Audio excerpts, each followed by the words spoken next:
Good morning students. Standard 8 subject है हमारा social science और उसमें है पार्ट सेकंड अभेद। तो भाई how was the constitution from India framed, कि इंडिया में कॉन्स्टिट्यूशन किस हिसाब से कैसे बना। तो भाई the constitution of India is started of a national goal arm such as a democracy secularism national unity. उस हिसाब से ये जो हमारा कॉन्स्टिट्यूशन है ना, वो हमारी डेमोक्रेसी मीन्स के आज़ादी के लिए, सर्कुलरिज्म के लिए, नेशनल यूनिटी के लिए ये बनाया गया था। क्यों, कभी कोई रूल है, कॉन्स्टिट्यूशन में सिर्फ एक रूल होता है कि जिसको सभी लोगों को फॉलो अप करना हो। ट्रैफिक रूल होते हैं तो ट्रैफिक लोग सभी लोग फॉलो करते हैं, तो भाई ट्रैफिक की जो प्रॉब्लम है वो नहीं हो जाती। एक्सीडेंट्स वगैरह जो होते हैं वो कम हो जाते होते हैं बट कम हो जाते हैं, कि एक हद तक उसको कंट्रोल किया जा सकता है। तो फिर कॉन्स्टिट्यूशन हमारा इसीलिए ही बनाया गया था।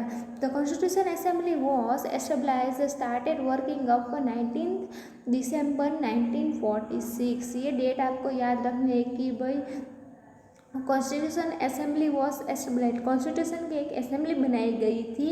ही स्टार्टेड वर्किंग, वो वर्क करना स्टार्ट किया था कब, तो कि भाई 19 दिसंबर 1946 को जो असेंबली बनी थी और उनका वर्क है वो स्टार्ट किया था। Okay, the constitution assembly was a form preeminent scholar and leaders, कि जो स्कॉलर्स ने और लीडर्स का मीन क्या होता है कि जो तजुर्बे वाले लोग होते हैं और फिर जो हमारे आज़ादी के जो लीडर्स थे ना, उनके द्वारा ये बनाया गया था। The political vision is forgets was incredible constitution.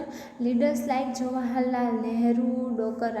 Rajendra Prasad, Sardar Patel, Maulana Abdul Kalam Azad, Saimat Prasad Mukherjee, Sardar Vallabh Singh etcetera, ये सारे जो लोग थे, हमारे जवाहरलाल नेहरू थे, फिर जो हमारे सरदार पटेल थे, मौलाना अब्दुल कलाम आज़ाद, फिर ये सरदार वल्लभ सिंह जो थे, उनके द्वारा एक कॉन्स्टिट्यूशन बनाया गया था। प्रोवाइड हर गाइडेंस, कि उन्होंने वो गाइडेंस दी थी। ओके, फ्रैंक आर्थोलॉग कि भाई represent the along Indian constitution HP Modi and required the Parsi community, कि जो ये फ्रैंक आर्थोनी थे ना, वो क्या कर रहे थे, तो कि भाई उन्होंने represent the algo Indian committee, उन्होंने एलोंग इंडियन कमिटी को रिप्रेजेंट किया, और जो हमारे HP Modi represent Parsi community, और जो HP मोदी थे उन्होंने पारसी कम्युनिटी को किया। द कम्युनिटी है वेरियस कॉन्स्टिट्यूशन स्कॉलर लाइक, जो हमारे जो क्या बोलते हैं उसको, तो कि भाई जो स्कॉलर्स जो होते हैं ना, जो बड़े बड़े, तो भाई BR आम्बेडकर थे हमारे आपको, फिर KM मुखर्जी जो थे, उन्होंने क्या किया, तो फिर जो कॉन्स्टिट्यूशन बना है, तो बनाने में ऐसा नहीं होता कि सारे लोगों के जो माइंड होते हैं ना वो सेम होते, बट वो कोई भी जो टॉपिक होता है उस पर एक या फिर हज़ारों क्वेश्चंस किए जा सकते हैं। ट्रैफिक की कोई प्रॉब्लम्स हो तो भाई सॉल्व करने के लिए बहुत सारे टॉपिक्स पे डिस्कस करना होता है, कि स्ट्रीट लाइट को लाइट किस हिसाब से चलेगी, कौन से रोड पे होगा, क्या होगा, उसका टाइम क्या होगा, कितने लोग खड़े होएंगे, कितनी सेकंड में रोड में आने जाने की। तो उस हिसाब से हमारा कॉन्स्टिट्यूशन बनाए थे, कि भाई स्कॉलर्स के द्वारा बनाए गए थे। जो बड़े बड़े लीडर्स होते हैं उनको पता होता है कि कौन कौन सी चीज़ें हमारे यहाँ भी हो रही है। But there were female members, the Sarojini Naidu and Vidyalakshmi Pandit. Dr. Rajendra Prasad was elected president of Indian Constitution Assembly, कि जो फीमेल्स मेंबर थी उनको भी रखाया गया था। कौन से कैसे, भाई सरोजिनी नायडू थी और विद्यालक्ष्मी पंडित थे, उनको इंडियन असेंबली की जो कॉन्स्टिट्यूशन है उसमें रखा गया था। और डॉक्टर राजेंद्र प्रसाद थे, वो इलेक्टेड मीन्स के उसको चुना गया president of constitution assembly, constitution की जो असेंबली थी उसके प्रेसिडेंट उनको बनाया गया। There were a member of a sub community take care and various except of the constitution, कि जो उसके साथ साथ कुछ में number of sub communities take care, तो कुछ और भी कम्युनिटीज़ बनाई गई। क्यों, क्योंकि एक अकेला इंसान कितने टॉपिक्स पे डिस्कस कर सकता है, बट अलग अलग टॉपिक्स का अलग अलग लोग हो तो उसको सॉल्व करने में भी आसानी रहती है। Okay, the drafting committee is headed the BR Ambedkar give the constitution is the final shape, जो डॉक्टर हेड थे ड्राफ्टिंग कम्युनिटी के जो हेड थे वो कौन थे, तो भाई doctor B R Ambedkar of to the constitution final shape. जो डॉक्टर बी आर अम्बेडकर थे उन्होंने फाइनल शेप दिया कॉन्स्टिट्यूशन को, और total 166 member were hold the community assembly at the time period. जो उसमें टोटल एक 166 मीटिंग्स बुलवाई जाती थी। ओके, और टाइम उसका क्या था, तो कि भाई वो पीरियड था 2 साल 11 मंथ और 18 देश के बीच में ये इतनी मीटिंग्स करते थे। ये जो 166 मीटिंग होती थी ना जो कॉन्स्टिट्यूशन की, तो भाई 2 साल 11 महीने और 18 दिन में वो मीटिंग हो जाती थी।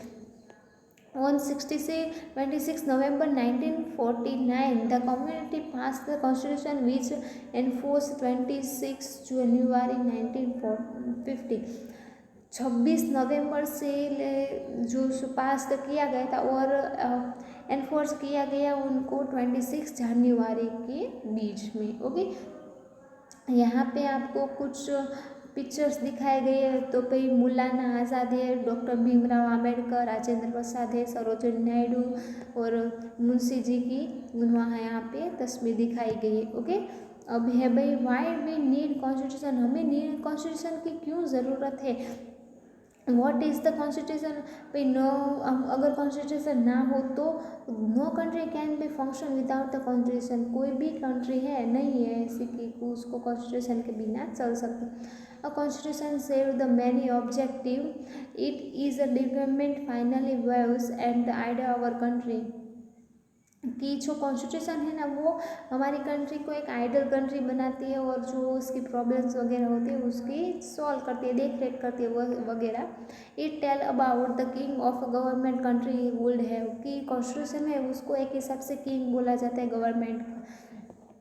How the run administration our country की, और हाउ द रन कि वो किस हिसाब से उसको रन किया जाता है, किस हिसाब से फॉलोअप किया जाता है। In the democracy from the government we elect the leader so that can run administration of how believe, कि जो इलेक्ट किए गए होते हैं जो मेंबर गवर्नमेंट के डेमोक्रेटिक, तो भाई वो लीडर्स जो होते हैं ना वो बिहेव पे अपना काम करते हैं। और however the previous constitution is a check major the power of leader, कि वो जो लीडर्स के जो पावर है उसको मिसयूज़ नहीं होने देते, और अच्छा सा कोई जो प्रॉपर जो डिस्कस होता है उस वो डिस्कस उसमें किया जाता है। ऐसा नहीं होता कि कॉन्स्टिट्यूशन का पावर एक इंसान के हाथ में तो सिर्फ वही अपना काम करता रहेगा, नहीं वैसा नहीं।